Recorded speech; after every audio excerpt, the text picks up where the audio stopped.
Chandler Zirkle earns his first win as the Orange head coach, a former color man of mine. Show you how old I am. Yep. As Orange winds up winning here tonight, game-winning goal. And Coach, you were talking to the team about your type of lacrosse that you're trying to implement. This was just your third game, but what type of lacrosse are you trying to implement? We're just trying to have a disciplined system right now.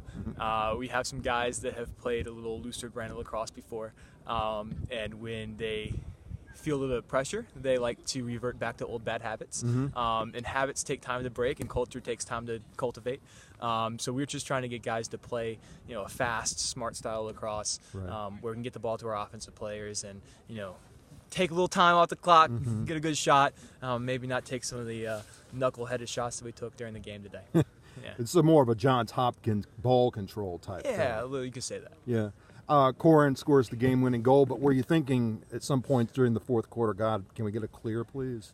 Yes. I think if you were on the sideline, you would have heard me yelling at certain names. But that goal was a team play. Yeah. I think Brett Porterfield stripped a guy, maybe been Leaf Mahaney, chucks it down the other side of the field. Jeremy Taylor, Jay Taylor drops the ball. But Caleb Fitch, not Caleb Fitch, it's another kid coach. Caleb Davis runs it down, picks it up. Jay doesn't quit on the ball. He picks it up, he runs, and he hits Koren. So really, Koren didn't do anything except for catch and finish, which is great, and we're all going to remember him for that. But the coaches recognize the other plays that that took place to make that happen. And this was a defensive game, and it all starts in net certainly with Tyson Walter. Yeah, I can't say enough about the kid. I've coached him throughout the summers, and before I came to Orange. He was actually one of the kids who recruited me to come over here. Actually, when I was a college coach, I was recruiting him to come to my college, and he recruited me to come over here, which is kind of cool. So it's an honor to be able to coach him. He's basically the heart of our team right now.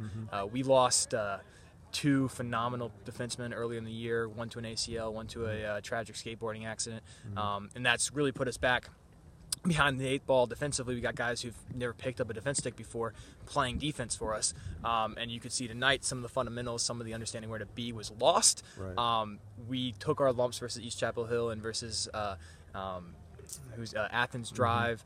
Coach Weatherby does a great job with his program over there, so does Dom, and they were able to really throttle us and show us the mistakes we were making. And I'll give my guys credit. So we haven't made the same mistakes twice. We found new ways to make awful mistakes, but we're able to adapt and learn from them, which is positive. And some of these young guys are figuring it out. Going from 22 goals given up against East to 6 tonight, that's not the same caliber of team, perhaps. Yeah, but East to East is a little different. But no, I mean this East Alamance team right here was really well coached, really well disciplined, and we got lucky to come out with a win tonight. So, Well, I know Cam Thompson certainly is in your thoughts, and certainly that's a fitting inspiration for this team, his fight that he carries on each and every day. He gets to be with us for games, which is really nice. He's coaching the Stanford team right now, which is great to see the kids at CWS Stanford doing well, and having his tutelage over there. He gets to work with his younger brother, which I know is really cool. I got to play with my younger brother when I was in high school, and this is the closest Cam will get to do that. So it's great that he gets that experience, and it's also going to help us out in the long run by having a really smart defensive. Would have been one of our captains this year, leading that team. So it's a good plan B, if that. We never wanted to get to plan B, but it's a good one. Well, Coach, congratulations on your first win in Orange. Absolutely. Go for number 2 tomorrow night. Yeah, absolutely. Thank you so much. Yeah.